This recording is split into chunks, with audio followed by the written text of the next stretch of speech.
ladies and gentlemen, welcome back to Snagged Podcasts and Giveaways, episode 18. 18. Isn't it Hooch's job for the intro? Haven't we already lost that? Oh, yeah, but We missed it. to be fair, I haven't been here for a while, but I can do another one. I don't know whether people like it or not. Ladies and gentlemen, boys and girls of all ages, for your entertainment tonight,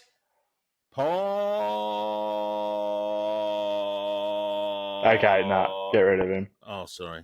Welcome back, big Nick. I was trying to make you think I froze. I Oh, thought you dear. were Snagged real life lag, podcast. mate. I forgot it was called Snagged. That's how long I've been away. I thought it was called Pod Snaggcast, Podcast. but it's actually Podcast. Snagged Podcast. Podcast. It's That's Pod all good. Snagcast. Anyway, it's our Well- 18th show, and you'd think we'd have it together by now, but we haven't, so just deal with it. I gave There's some a- stuff away today. You'll probably see that later on, but it was a very cool, and young Liam was very, very excited to have won his tonic sunnies, but I'm probably speaking out of school because you may not have shared that yet. Thomas! That's all right, it's not a problem. I had a yak to him today. He's sitting at home very anticipating what pair he's going to get. He's like, there's too many options. I don't know what to get. I'm like, get whatever you want, my man. We had a special pair. Wasn't sure they were going to fit his head. So he's at home at the moment, going through the 4 million pairs that Tonic do, and picking a pair he wants. How good's that? Now, this Yeah, might it's be very lost happy on this might be lost on Dylan because it's probably a movie that's old enough that he wouldn't have seen. But Game of Thrones, Yeah. is that the one with the ring? Is that the one all about the ring and the precious? Is that Game of Thrones? No. Well, you'd think it'd be Lord of the Rings because it's like got it in the name, but I mean, that's a fair thing, So boy. Lord of the Rings. See, I've been away a while. I've been in a car accident. Yeah, but he was talking about one ring, just not looking at you rings two multiple. with your beards and your hair, it looks like Middle Earth. I'm not sure which one's a dwarf and which one's a king of men. But anyway, Well, I mean, I guess, I don't know, for those who don't know, I'm Kiwi, so it's semi-relatable. there you Film go. there. Exactly. Give us a look at your feet. Not- You might not be wrong. a hobbit. Oh, there's no need to bring up the sizes and whatnot here, mate. You might have massive feet. oh no, Why? we're not putting your feet in. Our That's highest getting rated cut show out. yet, 1 times foot. That's getting cut out. You're as bad as my daughter. Back to carrying on fishing about stuff. feet. Right, If you could edit that out later, Dylan, that'd be fantastic. That's Me, man. 100% just getting the screen covered right over the top of it. Calm down. Everyone relax. Nah, yeah, I thought you did quite well there, mate. That flexibility in you at this age, it's impressive. Yeah, it's incredible. I know. Hats off, mate. I've just Impressive. got back at it. Impressive indeed.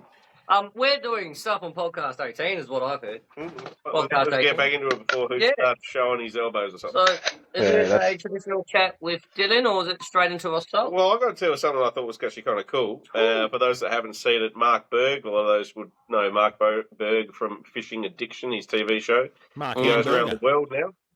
Lovely, lovely fella. He has often come over and filmed in Tasmania, done a lot of trout stuff and brim stuff with Will Thorpe, one of the guys we often report about here. Will's a good mate of mine. But he just recently did a video where he took a guy from the US and brought him to Tasmania to go fishing. I thought that was kind of cool. Far out, that's Oh. cool, but So videos up on YouTube. It's well worth looking at. But I mean, how cool is that? Like, you know, he gives away stuff all the time. Obviously, we give stuff away all the time too. But giving fishing trips and stuff away to guys from the States and flying them over to Tasmania of all places. that's groovy. Puts us on the map. So good job, Mark, and good job, Will. Will started it. We had a bit of fishing. Jamie Ware, another good friend of mine, he was in there too, being the boat driver. It's kind there of you cool. go. So that's kind of cool. I Nice think to be we back should on- all sign up to Fishing Addiction, and hopefully we can win a trip with Mark. That'd be good. There you go. It's nice to get back on the map again, eh? That's exactly right. Cool. Hooch, hot tip for the week now that you're back, because we haven't had any hot tips for a few weeks. Yeah. We're curious. What do you got? Geez, you put me on the spot. Hot tip.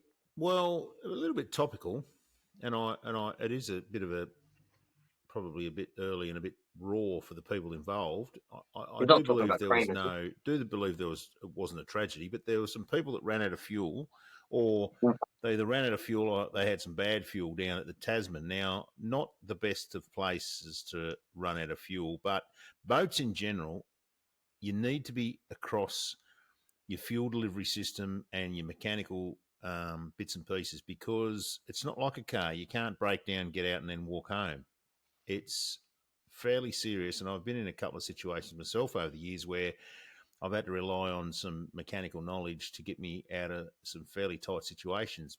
but preparation is key. And if you don't have that mechanical knowledge or that ability, you're better off to rely on others, and that is having your things and bits and pieces serviced. But making sure you've got enough fuel is not about guessing. Sometimes with these internal tanks, it's easy to try and do the math and go, oh yeah, I've got X amount of litres and I burnt this amount, and you can leave yourself pretty short. But it doesn't hurt to put that extra $20 or $40. I know fuel is expensive, but that extra $40 of fuel as a safety margin can be very fortuitous if you're down the back of Tasman with the wind picking up. So that would be my hot tip. Have your $20, depending on the size of your boat, your $20 or your $40 extra fuel as a bit of a safety margin. And like the 100%. other thing at the end of the day too is like, say worst case, you do run out of fuel, and say you're gonna have to try and get one of your mates to, come down and give you fuel. You're gonna end up paying them double, triple what you would because like this Sunday could be a crap day. They could have no interest in going out, but you just got to drag them out, get them off the couch. It's like sometimes you're gonna have to give them, fair bit more coin to actually drive all the way down the boat ramp, and that's if you're even like close. Like if you're up the lakes as well, like that's even further of a drive. So it can be expensive where you could just, put $20 in the jerry can and have enough to at least get to the shore to sort yourself out. Well, I actually had a phone call with one of the guys that was on board today this afternoon, probably about an hour ago. So, it's a bit shook up, as you can probably imagine, but you got to be careful. These things happen. Yeah. A really lovely bunch of guys that are on the boat, so I'm glad they're safe and sound. And I think they're particularly glad that they also strapped all their rods and reels down because they got them back. Oh, Very there you go. good. So they'll be going back to Shimano for a service real soon. Yeah, I bet. I mean, like, if you got a cheeky 20 in your wallet, just tape it to your boat. That's exactly right. Just have it there. That's exactly Just, right. I don't know, plan your weekend, maybe $20. check 20. Like, it's just not hard. Everything's expensive nowadays. That's exactly So right. I can't understand. Yeah, well, I don't imagine it was the boys necessarily being tight on fuel because I know they buy a lot of really good fishing gear and it's a nice boat and they're often pretty safe and careful with most things. So I think it's probably a bit of a bad luck sort of scenario on that one, I would say, more than anything else. But we're all glad they're safe and sound and it's good. My word, I'm not saying that anyone's at fault per se, because I've been in that situation before where anything can happen. I mean, I bought a new boat once. Well, it wasn't a new boat, but it was an outboard, and I'd been using it off Bass Strait and roaring around, doing a lot of kilometres. Thought I understood the fuel usage of that particular boat and outboard, but when you're on trolling pace in certain conditions and you're just off the hull speed and it's pushing water and you're doing it all day, you can use heaps more fuel than you think. And Moz and I were out off the Hippolyte, and she made some funny noises, and he looked at me and I looked at him, and I said, don't panic, we're just out of fuel. And I had some more, but it used heaps more than I would have give credit. And I swapped it over, give her a pump, and she took a couple of times to fire up, but away she went, and we just snuck back into Fortescue with our tail between our legs. So it can happen to all of us. Absolutely. Yes, invest in a jerry can, by the sounds of it. Absolutely. Yeah. Young Dylan, you were away fishing the trout comp on the Trout weekend? Classic, yeah. Yeah, no, I went up, fished the Trout Classic again. Oh, it's a little bit, usually with the Trout Classic, like, I've always struggled at a Great Lake. Like, I've just never really put a lot of time and effort into it. And it's a really big lake, and recently only upgrading to a little bit bigger boat in a tinny as well. Like, it gets bloody rough in there. And you have to launch out of Swan Bay. So, like, pretty much for me, all of the spots well up north have always just been off limits. Like, not worth trying to shoot all the way up there and get absolutely hammered for trout. But that's some of the places that I've done better fishing at a Great Lake.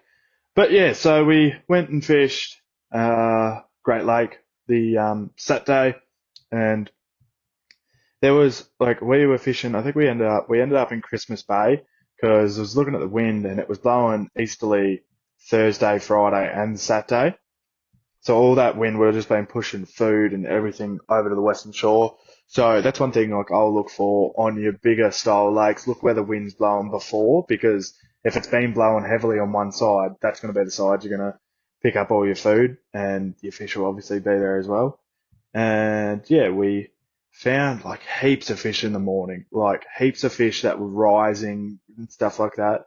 Just dialed in on little flies and stuff, but we just like could not get them to eat while it was just calm and sunny. Like they were just so dialed in. Then we started to throw like brighter colours, trying to get a reaction bite. I used the 63 Fish Australia Fat Shads in fire trout, which is like green, orange, and orange sort of colour, and just ripping it past the bank, trying to get them to bite. And we got 4 fish relatively early, and we had a nice 4 fish. I think we had 180 centimeters for 4 fish. We had 250s in there and a couple of 40s, and we were pretty happy with that. We just needed to manage one more fish, and then the wind changed direction a little bit, and that Western Shore bite went off, and we just struggled to find that last fish. Just absolutely, like, I reckon we would have, the comp finished at 2 o'clock. We would have put our tag in at about 158, 157 sort of thing. Like we were fishing around Swan Bay, like hammering it, trying to get that last fish, and just couldn't get it done. So we ended up sitting 12th after day one, but the bags weren't like incredible. Like we were only about 40 odd centimeters from first for a 4 fish bag. That's like not too bad. That's a big win. And we had Arthur's Lake the next day, which like I've done really well out of it for the Trout Classic. Like last year we pulled like 242 centimeters out of it, and like was hoping like we could try and get one of those big bags and drag ourselves back up. And then we would have went and fished our first spot for the day, and I think within 10 minutes of the comp, just absolutely drifted over a road rock in the middle of nowhere, completely knocked the bolts out of the electric like mounting bracket. So like I had to try and stand on the actual electric and steer it as well, because if I didn't, it'd just fully kick back up and obviously not spin. And it was about 25, 30k winds on Arthur's Lake, so not the sort of day you want to fish without an electric motor. But yeah, we've really struggled on Arthur's. Like usually, there's always your small pidgey, like tiny little fish, lurking around Arthur's. Just, you can usually always pick up, your 5 fish, but we just we couldn't fish slow because we were getting pushed so fast with the wind, but we just couldn't manage to find those fish. And I think there was like 10 teams that didn't catch a fish, and like we had a couple. We got one, but just same thing, undersized. Like it was a stretch, but no, it's a good comp, and it was a really good weekend. But it was tough. It was tough both days really. Like, but yeah, no, it was a struggle, but always a good weekend. Look, there was a few upsets on it over the 2 days. I noticed Dylan Lowe was coming first on, well and truly first on day one. I think, nearly a near donut on the next day. Dropped him back to 10th or something like that. Yeah. No, it's amazing, those trout tournaments. Like last year, I was sort of in the situation Dylan Lowe was. Me and Jane that fished it last year, out of Arthur's, I think we had like 245 centimeters, which for Arthur's Lake is like really good. We were like 15 centimeters clear of everyone. We just needed to go to Great Lake and realistically catch 5 fish. Like if we had 5 fish, we would have been in the top 3. Like even if they were all 40s, like we would have been up there. But just it's a very good comp because they're so different. Like Arthur's Lake is all structure in the trees, in the bank, and Great Lake is just such a big lake with not much structure in it. It's just,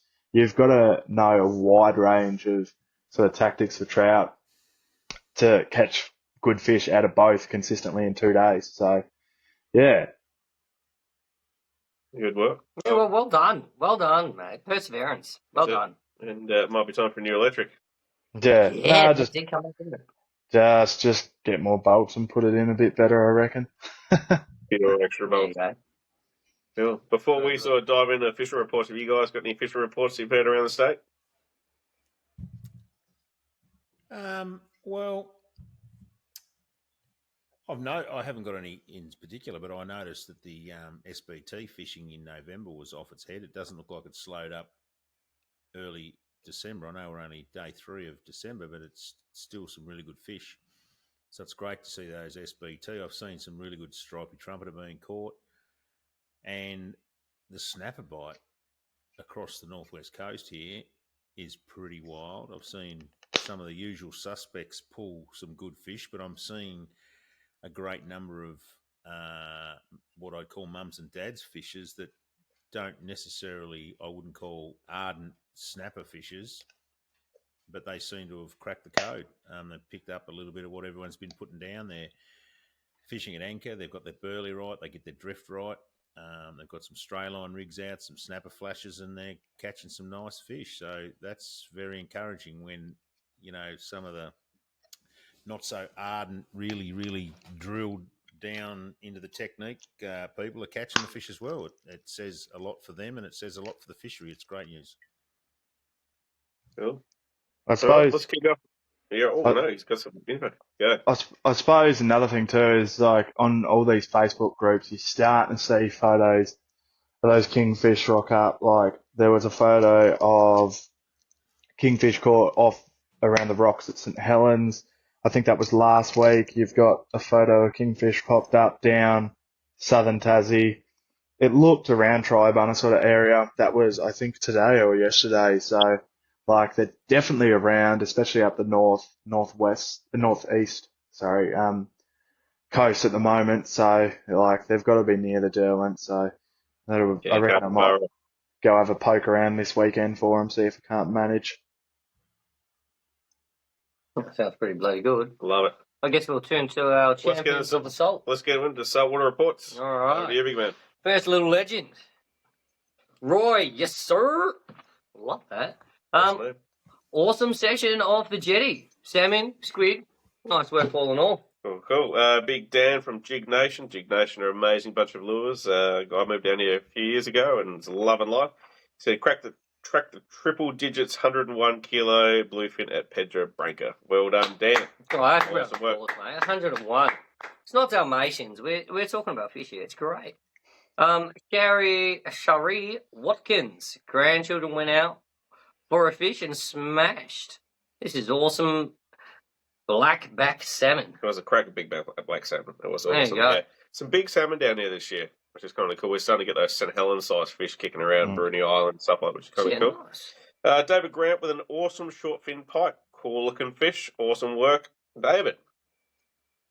There you go. Then you got Jared Van Wright. I want to say Riot, to be honest. That's popping off with these names today. Cracking squid. I put your hard ones on. Yeah, nice. Awesome work. Squid boy. Love it. Luke Wordsey, epic snapper from the Derwent. Good to see some snapper coming out of the Derwent. There's been quite a few out in Storm Bay recently as well, which is kind of cool. Rightio, Jason Sabari Forrester. Let's go. Ebony's daughter with a couple of cool rays released and swam away. Awesome. Giving back to the fishing community. Absolutely. Right there. That's a solid thumbs up. Snapper King himself, David Sheriff, with some awesome specimens from up your way, Hooch. There's some good looking fish up there. Man can catch a snapper. There you go. Then we got Alex Miller Light. Just another bag of 50 to 55 centimetre King George whiting caught off the beach in the north. Awesome. What a champ. North of the state's become pretty cool. You got a lot of really cool species up there. The fishery's really developing over the last couple of years, so that's pretty cool. Why would you move down here? I know, absolutely. Goose. Johnny Dog with an epic snapper. That's a good fish. Good job there, legend. Oh, Will Thorpe, second mention today, isn't it? With a cracking squid. Well, there you go. That's it. On the duo squid jigs. We have them coming in the shop very soon. They are a really nice looking squid jig. Mm-hmm. What have we got there? Stewie Nichols, a few of his clients out recently. He said it was a very stubborn day, but managed to get an 82 kilo, 2 hour landed, nice big bluefin. Awesome work. All right. Well, now hear me out here. Like, I heard 101 kgs was pretty mind blowing. Knocked me off my seat a little bit, but I've got an epic 120 kg bluefin from the boys on Tuna Chaser. Leo Miller. Leo Miller. He used to work for Leo Miller. What a champion! No, the boys from Tuna Chase love it. You know, he's had a few good ones. Yeah, I can't believe a that. session down at Pedro not that long ago. I think they kept one and tagged another 4. Yeah, 5 fish all around 100 kilos. So Mr. awesome. Burger himself. Over in absolute best burger in Hobart. Billy's Burgers, in case everyone still looking for that sponsorship after a few weeks of mentioning it every single week. Yes, indeed. Can't help us. Cool. Freshwater reports. Cody Goss with some epic browns. Awesome work, Cody. Oh, I want to say Aldo. Lovely little brown. I feel like I need more words. That's it. Well, he was a little brown trout. Thank you. A lovely little brown trout. Thank you. Yeah, I wasn't too sure where that one was going. Simon Togs, lovely brown trout. He said to say thanks for the assistance last weekend when he popped in the shop to grab some stuff. Grabbed a couple of hard bodies and a few bits and pieces and went down there and has started smashing trout ever since on, I think it was Liquid Gold lures and Fish Australia lures. So good. Nice little 1.3 kilo one from down south, and he's been grabbing a few more lures and smashing the fish as well. All right. Will Thorpe. Back at it again. Yeah, can't get enough of this guy, eh? Fished the recent 2024 Trout Classic. He said, Great Lake Saturday had some incredible fishing, chasing, midging, fish rising throughout the wind lanes, sight casting at its best. Well, I can only imagine he's seen the best there is, so I'll take his word for it. 60 millimetres of rain overnight and strong winds at Arthur's Lake for day 2. Wasn't the best, but we found a steady stream of fish amongst the submerged dead trees, but nothing huge, except a few that could have been. Happy to take out 6 for the weekend. Well done. Quality run comp, as always, and I'll see you next year. I reckon we should try jumping on one of these ones. Oh, God, yeah. Yeah, come on. Let old Dino give it a razzmatazz. That's it. Team Snagged. There we go. That's exactly right. All right. Amy Lovett, some lovely healthy brown trout on the Yamami Silver Creek inline spinner. Cool looking little lure. I'm pretty sure it's from Daiwa. That was an epic job. Then we got Jack Gillespie Gingerbeck. Awesome V Browns. What's a V Brown? Extremely brown. It's a spelling mistake. A very brown trout. Stoked to get a couple runs on the board after losing my first 3 fish for the morning. The bit of extra water flowing has seemingly fired the fish back up. Let's hope it sticks around.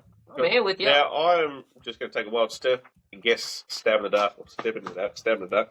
Go on. Amy Lovett is Jack Gillespie's partner. You know that deal? Oh, Dylan's nodding. That must be true. Well, there you That's go. a little power duo of fishing. Look And out. that is what we've got this week. Thank you, legends. Cool. Take a breath. Yeah, go on. Better on me. Now, a couple of cool things. I noticed, obviously, Hooch was saying we just gave away a pair of tonics to one very lucky customer. Now, I was thinking about today what we're going to do for the rest of this year, so this is going to be cool. Every single week for the rest of this year, we're going to be giving away a pair of tonics. There you go. Drum roll, please. So, plus, lure packs with Shimano, a few extra prizes, seconds and thirds. There's not going to be a better time for you guys to jump over to www.snag.com.au, grab yourself a membership because we're giving away a bucket load of stuff over the next 4 weeks. It's Christmas time, babies. Just in Let's time. go. Get You festive. look a bit like Santa, except you'd have to dye your beard a bit. Like Absolutely. mine.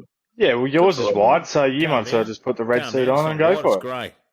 I Oh, don't think here we so. go. Like You colour measurements on. for it, eh? Who'd say that? Everything's Silver. grey in your world after you report about that trout fishing. Jesus, I thought you have to hide the sharps. Oh, my God. Oh, we couldn't catch a fish on day 1, and then we couldn't catch a fish on day 2. And then, Go home, Hoot. I don't know how to do up bolts. Yeah, not very And then my well. electric fell off the end of my boat. Oh, Oh, this is well. going to get At, so good. at the end of the day, I bet Shane Ling, so I'm happy. Oh, Oh, there's jeez. nothing on there. That's a bit, he did You're a person, nasty. You know what? didn't The other thing is, though, this is what I heard, is that if Shane Ling beat him, Shade wouldn't say anything. No, he's a humble No, man. that is a complete. That is wrong. I've never heard bad words from Well, I've Shane never Ling. heard Shane ever say anything about I it. know.